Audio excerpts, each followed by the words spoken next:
There is nothing more to do here.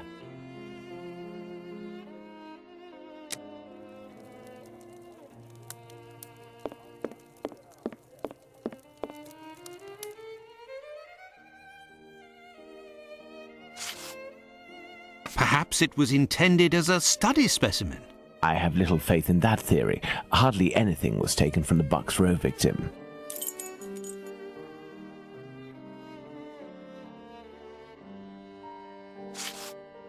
Black magic? Watson, this line of investigation is far too vague. We don't have a single clue in support of such a motive. We can eliminate this hypothesis.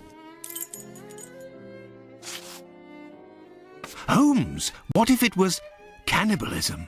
Even if the idea is unbearable, we can't ignore it as a possibility. A desire for some sort of morbid trophy? I'd be inclined to dismiss this motive. If this were the case, why would nothing have been removed from the Bucks Row victim? Money, quite simply. Even if this motive seems incongruous, we're in no position to deny or affirm it until we know whether a market for human organs exists. Elementary. What emerges from these possible motives for having removed the uterus from the second victim is that they implied that the killer could have carried out the same thing on the Bucks Row victim, yet didn't. This brings us to a terrible conclusion. Our killer has evolved in the space of only a few days, and if that's the case, had he already struck before the first murder to which we attribute them? And if the killer strikes again, what atrocity awaits his next victim?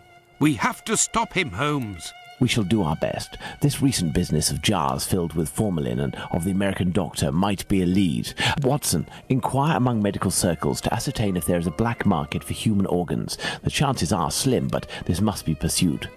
Very well. What about you, Holmes? I will send word to Aberline regarding our recent conclusions. I should also like to become a gas man and pay a visit to Bluto at the Wasp's Nest. Understood, Holmes. I think one of my old university colleagues who works at the London hospital will be able to help me. I shall write him a note at once. He should be able to see me during the day. Afterwards, shall we meet here?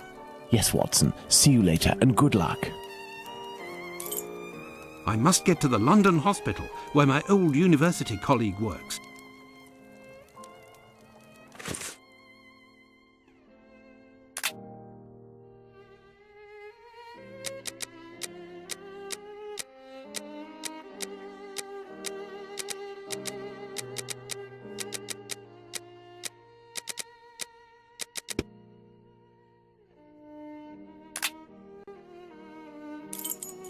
To the London hospital, quick!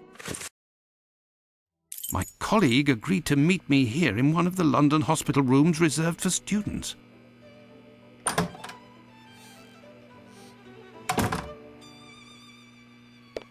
Ah, John, you're there already.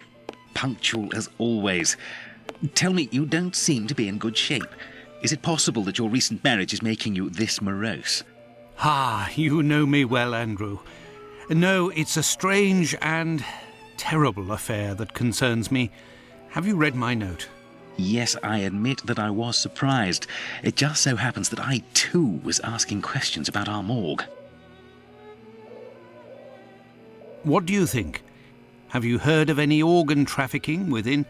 No, John. No doubt there exists some exchange between colleagues. Not quite legal, of course, but nothing that can qualify as trafficking. Since the Anatomy Act of 1832, which permitted the use of unclaimed corpses for science, the black market trade was definitely halted. There are sufficient subjects available for all practitioners and students. Of this I can confirm. Well, organ trafficking as a lucrative trade is out of the question. Then what is troubling you with the morgue? You are talking about trafficking organs, but I suspect there is trade in whole bodies. What do you mean to say?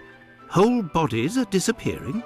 Well, it's confidential, but I know of your discretion and your friendship with the famous Sherlock Holmes. I can tell you that a few corpses have recently disappeared from the hospital morgue. Cadavers that were intended for dissection. That is to say, not claimed. Poor, unknown people. If a single corpse had disappeared, it might have been a bad joke. There are many students who pass through here. It's even a meeting spot. For the majority, they are here to work. A few come here in secret to practice.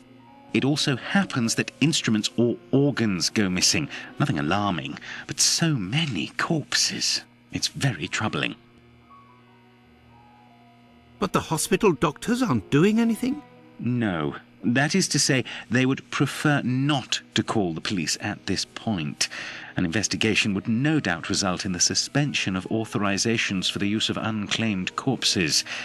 Do you think that you could intercede on our behalf with Sherlock Holmes to clear up this situation? Which corpses are missing? I don't know exactly, but I can make an exact list if you would like to wait here for a few minutes. Feel free to look around the room while you wait. It'll bring back memories. Thank you, Andrew.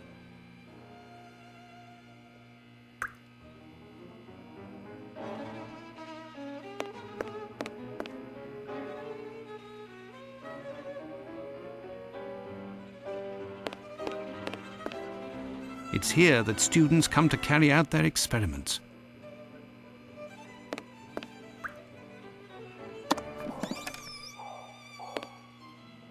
This surgical instrument resembles a screwdriver.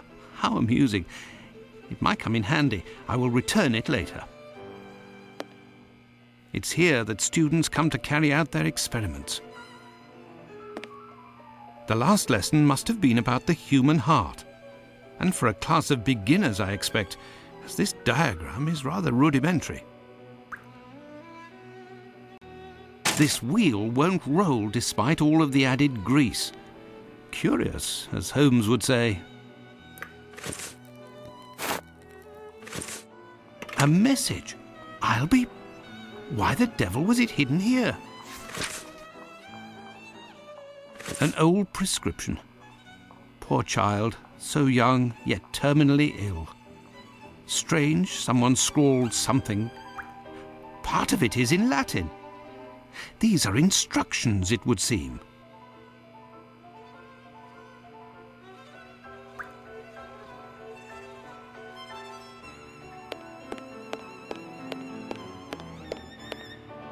An encyclopedia of anatomy.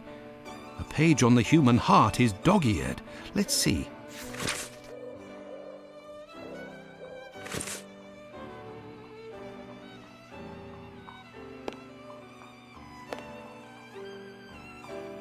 There is a heart in this jar. Based on its colouring, it hasn't been there long. And it looks like the drawing on the board. This jar contains 2 lids with combination locks.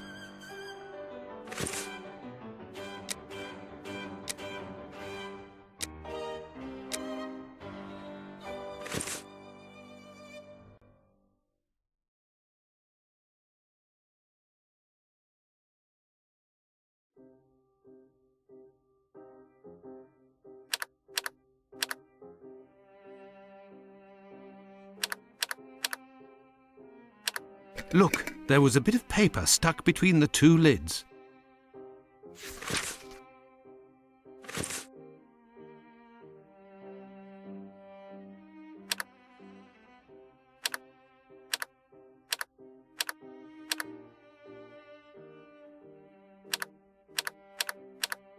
Incredible! Someone has hidden a magnet in this heart. But to what end?